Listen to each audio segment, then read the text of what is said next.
Now, you're welcome along to episode 4 of the Monaghan Way with myself, Sean McCaffrey, in association with Northern Sound. And of course, if you want to check out any of our previous podcasts, you can do so on all the usual platforms. We're on YouTube, Apple, and indeed on Spotify as well. And why not on the website at www.northernsound.ie. There was a little break from the championship last week for us, but episode 4, we're back in full championship mode again. I'm delighted to say Kieran Kearns has joined me here again to look forward to this weekend. Big weekend coming up, final group of games at Boxit Athletic Grounds.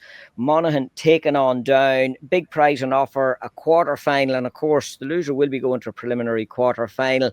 And Kieran, I suppose before we look forward, just to look back, that game against Clare in St. Cheernocks Park in Clonus 2 weeks ago now, actually. I was down south myself. I was travelling back up the road, 7 points down at half time, and I was nearly on the verge of giving you a call to say, has this gone very much pear-shaped? But in fairness, Monaghan getting the job done, and comfortably so in the second half.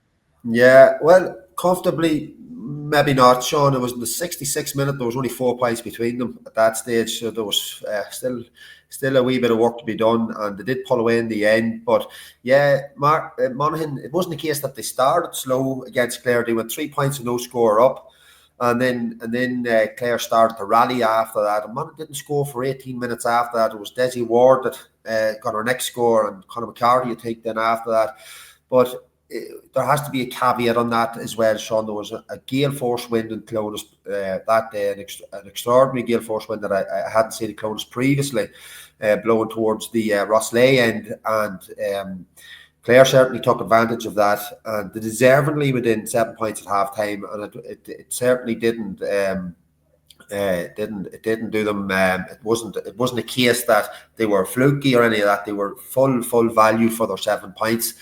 Of course, Monaghan did come out, and they were a completely different team, Sean, in the second half. The intensity levels increased, their eagerness increased, their everybody wanted to get on the ball. It was, they were breaking from deep. They were getting the scores that they needed. Jack McCarron was exceptional. He hit two pointers, I think, straight after half time, and he got 3 in total, I think, 1 from a free as well, and a point from play as well, I think. So he really set the tone for the second half very early on, and that is what Monaghan have been doing, Sean, throughout this championship. Their second half displays have been much better than their first half performances, and I would expect no difference against Down this weekend. Yeah, it probably was something that I would have been chatting and talking to those that were at the game and those that have an interest in GAA, that against Clare, you probably got away with giving a 7 point cushion. I don't know, would you get away with similar against Down? Would you have gotten away with similar against Louth? And I know Monaghan were comfortable in Louth. That was an incredible performance on that day, and it's always hard maybe to rise to those intensities again so quickly after that too. They're going to have to raise that intensity this weekend, Sean. There's no way that they'll get away with that sort of first half lackluster performance against a down team that has a trajectory that's on an upward curve at the minute, and they're flying, it must be said, under Conor Laverty. I actually expect Down to be ahead at half time, because if I looked up the stats, which I have done both over the last 2 games by both teams, Monaghan and Down, Down have outscored Monaghan on the numbers side 30 and a half points to Monaghan, on average 27 points, and on the goal side the things they're slightly ahead there as well. But the Down have come out and blitzed teams really in the first half. They've really gone after teams in the first half, tried to kill most teams off in the first half. And in the second half, they haven't produced the same sort of intensity. Whereas we look at Monaghan, it's slightly the opposite, where Monaghan second half performance in both games against Louth and Clare is what has got them over the line. So if they're behind at half time, I wouldn't be overly concerned, given where their second half performances have got them thus far through this championship, Sean. Is that a sign, Kieran, interestingly enough, maybe of the difference in the two panels, that Monaghan have a panel with great depth in it that you can bring strength on, and Down possibly starting, obviously you always want to start with your best 15, but not having that depth of strength to bring in to finish games out? Absolutely, Sean. Our subs bench has been fantastic. When you're bringing on the likes of Darren Hughes, Davy Garland coming on as well, and we Kieran McNulty, and you have Andrew Woods there who come on the last day, and Aaron Carey from Kiltibberty made his championship as well.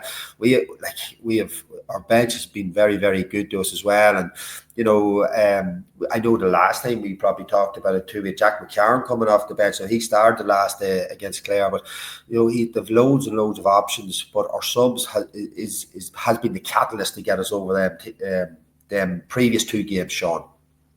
And it probably makes it interesting from Gabriel Bannigan's perspective. Well, interesting and tough and what team he's going to be picking.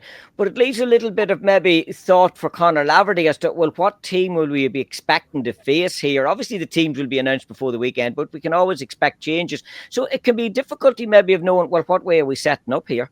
Yeah, I don't envisage the Conor Laverty. Reading an interview only, I think it was yesterday, with one of the Down players. I can't remember who gave the interview. I can't remember, Sean, who gave the interview. But was it Pat Haveron? No, Haveron, yes, it was Pat Haveron, the Reds and the Irish News, and he was talking about how they're going after teams. They're playing, they're pushing, they're going for a full push, they're going man to man. So I don't expect them to be any different against us. I really expect them to come out in the first half and go after them.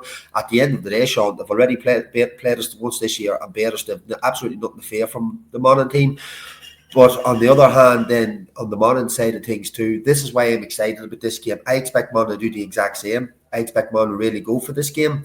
And what we can't afford to do is have that period of 18 or 20 minutes where we don't score against this Down team, because they will definitely punish us, Sean, if we stand off them, You mentioned Pat Haveron there, and actually I did read the same report myself as well, or the piece that he had given.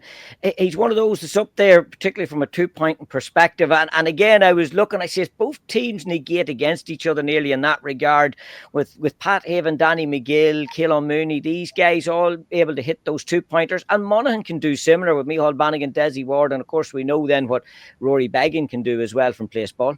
Yeah, absolutely. You mentioned Mooney there. He actually came on as a sub the last day, and he's been around the Down team for a long time now. He's going to be an important player for them. But the 2 main ones really is Pat Haveron and Danny McGill, the 2 scoring forwards, if you like, Sean.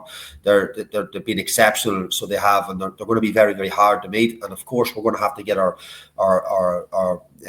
matchups spot on in that department.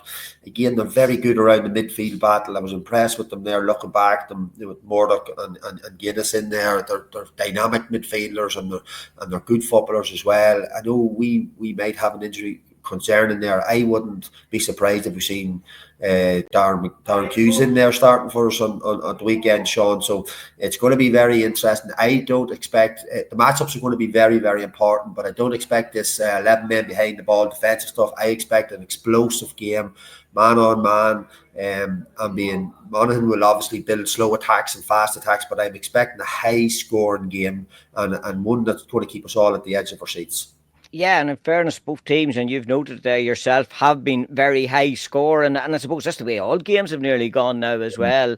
With the introduction, obviously, of 3 having to stay back, it has opened up the field a lot more. There's a lot more play for forwards. The 2-pointers, some would argue, are skewing the scoreboard ever so slightly, but they're making for exciting game because, as I said, Clare 7 up, and yet Monaghan without Jack McCarron popping over the couple of 2-pointers, and all of a sudden you were back in a game. Yeah, just fantastic. Yeah, they are screwing this game, and when we're looking back and we're taking old money, I'm thinking of old money is that a 7-point win is massive, but it's not massive anymore. The 2-pointers at the end of the day, it's only 3 scores really, you know what I mean, or 2 goals and a point and wait, you're back in it, But if we look at the high scoring side things, and Down scored 327 against Clare, and they scored 25 points against Louth. It's just unbelievable. Monaghan's similar enough. They would have scored 24 points, I think, against Louth. And they outscored, Monaghan interestingly outscored Clare 118 to 1-2 in the second half, which is just phenomenal. And that's that second half performance that Monaghan have in their locker. And that's why we talk about these 7-point swings. It's the new game, the new scoring ratio. 7 points isn't that big of a lead nowadays, Sean. It's certainly not. Listen, both these sides we know met in the final round of games in the league. Monaghan at that stage had effectively gained the promotion or back in Division 1. It was a must-win game for Down, so they were coming in with a lot more maybe on the line for them. It wasn't enough. They got the win, not enough to keep them from dropping back down into Division 3, so it wasn't. But how much of that game could be played out again this Sunday? Obviously, Monaghan will use it as motivation to say, well, we know what's coming. But Down can use it as motivation to say, well, we've beaten them before.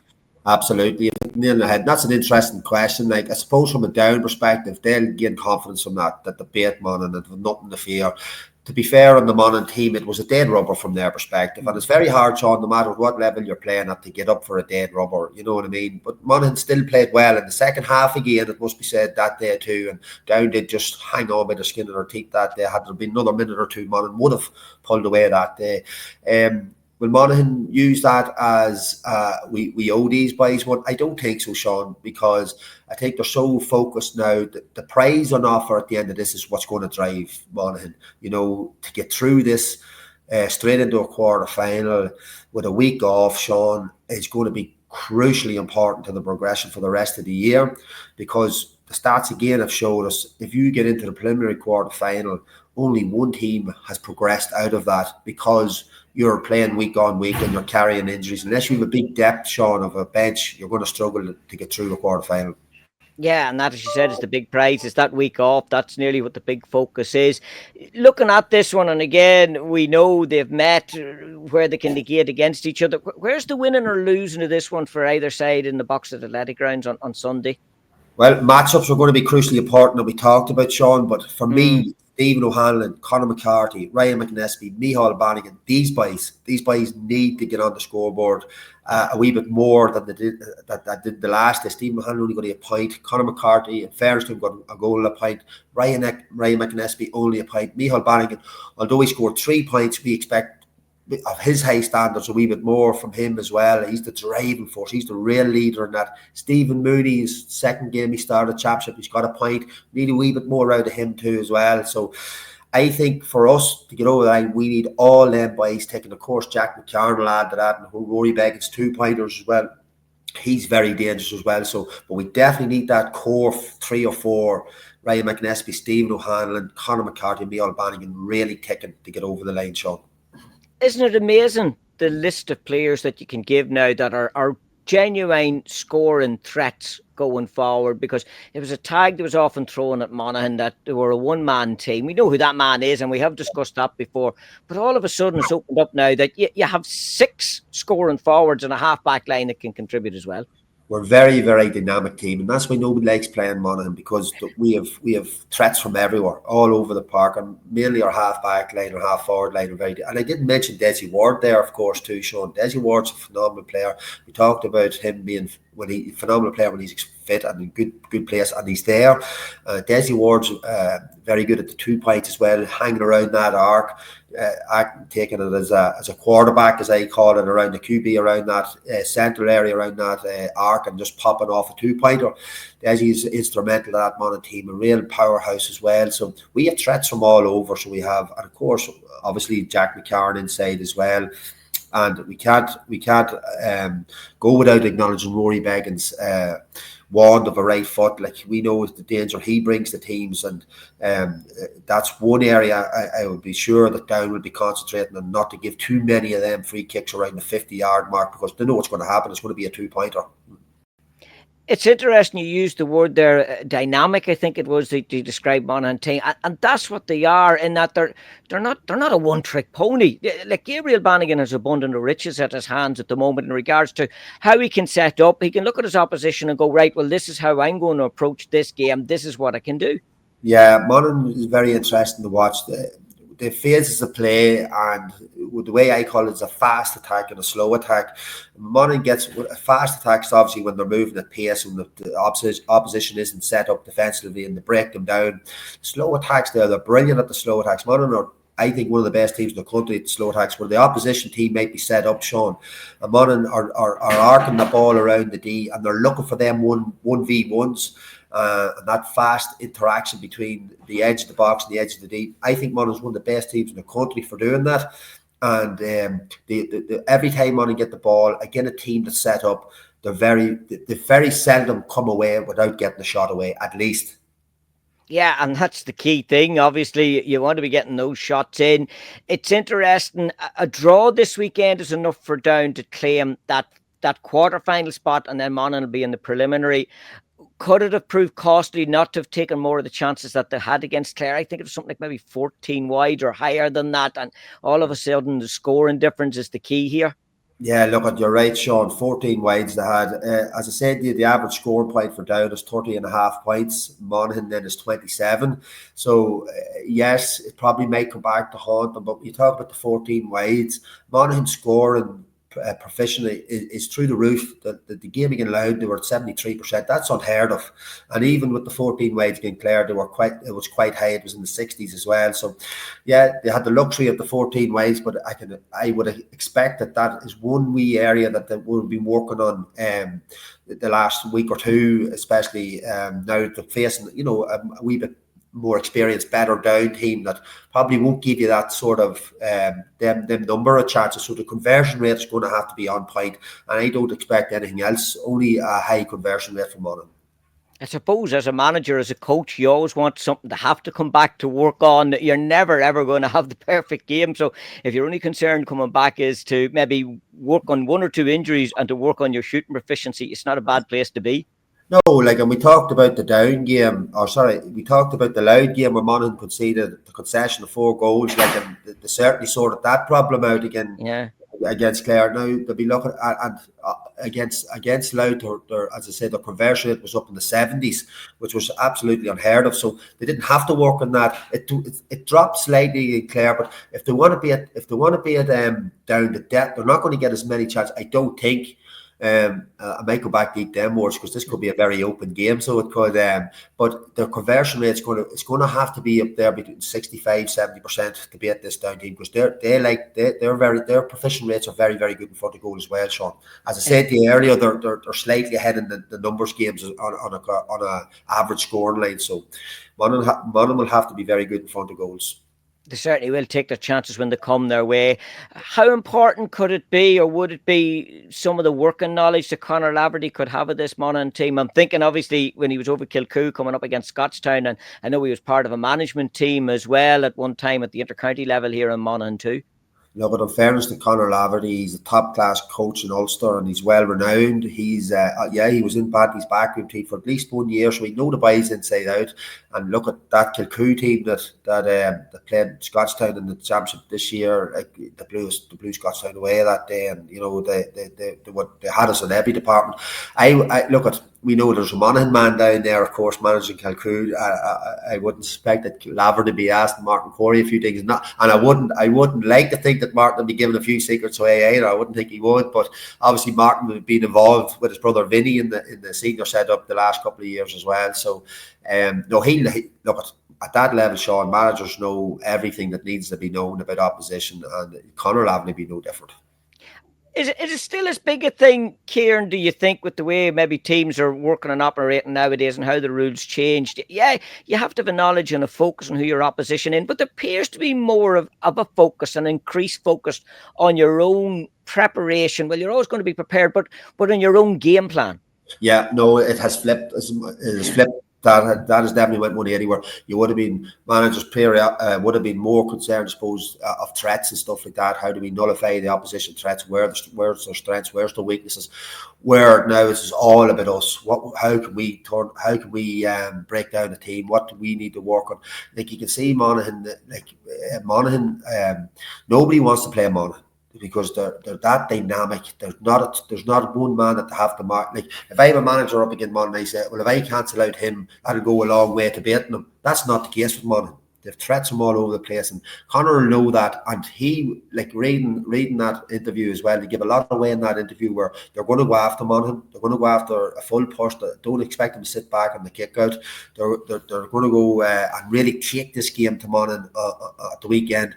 And that's why I'm excited about this game, because I think Monaghan's going to do the same, and it's going to be a very open game and a high scoring game at that, show.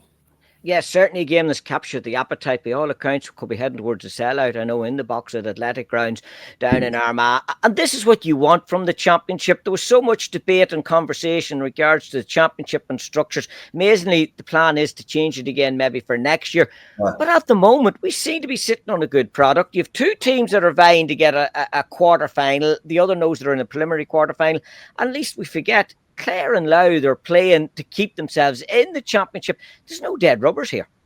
Sean, it's typical GA stuff. We just can't believe it when we have it right. I was actually talking to Marty for the weekend or during the week there, and he was telling me that the GAA of all the world sports are the only sport have changed the rules the most within their own sport. And look, here we go again. Like, we have a perfect, in my eyes, we have a perfect setup now. Look at the club. The argument, I'm starting to see it coming up now, the club players for the county scene now as well, and they're trying to get the county or the All-Ireland final back as close to September as possible. And now that's probably at play here as well, I would suspect, because obviously with the All-Ireland being done at July, Sean, the GA is not in the shop window anymore, and they're losing that, I suppose. But I think the current format is brilliant, especially now when you get into the latter stages. You're at the edge of the seat stuff. There's a lot of there's a lot of permutations that can happen, and that's exactly what the supporters are after as well. Absolutely, yes. You're heading into this weekend. Like, we're going to have eyes on every single game, because a result here or there could be the makings of somebody's Championship further into the year. You noted that it's interesting, Jarlath Burns was speaking during the course of the week there about the possibility 2027 of us come back to the All-Ireland finals in August. I know you're heavily involved from a club perspective. This split season was coming in, and again, if you talk to the players, I have yet to talk to any player that has any disagreement with how the system is at the minute, because if you're an intercounty player, you know the start and the end. If you're a club player, well, you know, when your games are coming, particularly from a Championship, maybe the club player would argue, well, we don't have our best players available to us during the course of a league competition within your county. But by pushing everything into August, you're pushing everything out the far end of the year again from a club perspective. Yeah, absolutely, Sean. There's nothing, look, from a club's player, that was always the case. Anyway, you didn't have your best players for the league. Anyway, the county players, I suppose, that you didn't have them for the league. But there's a number of other factors too. Like, you push the All-Ireland series out to August or September. Like, the cost of county boards too, Sean, has to be taken into consideration. The extra month, like, to run a session, to run a senior inter-county team, the costs are exponential per night at a trend. You know, if you take in the coaching staff, the food, the medicals, you could be looking anywhere between €2,000 and €5,000 a night.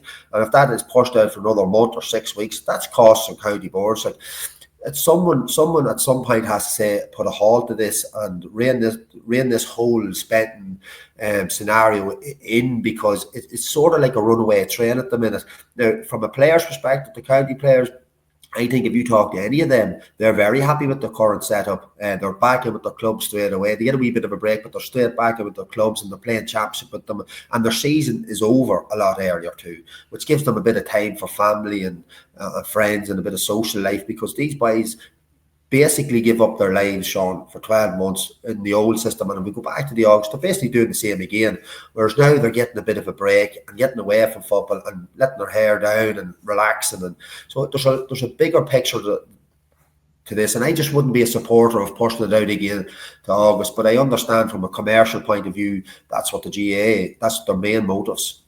Yeah, and listen, it did come on the back of, I suppose, on the hurling, the Munster hurling last week being decided by penalties, and where in the calendar were they going to get maybe the makings for another replay and stuff like that. Well, maybe, and I know the argument is they don't want to be starting the Championship too early, but man, the Championship starting now nearly at the end of March, the start of April. So I suppose there is windows and opportunities there, but it's a very defined structure we have at the moment.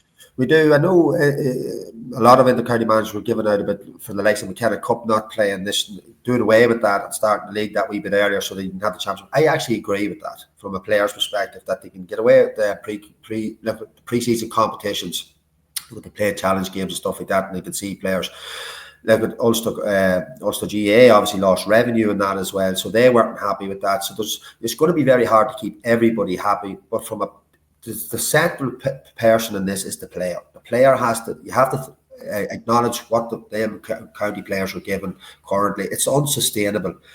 these boys are all working, they're getting up, they're travelling to work. Like if you're a Monaghan player, for example, and you're working in Dublin, it's a serious commitment, Sean, to get down the road maybe 3 or 4 or 5 times a week.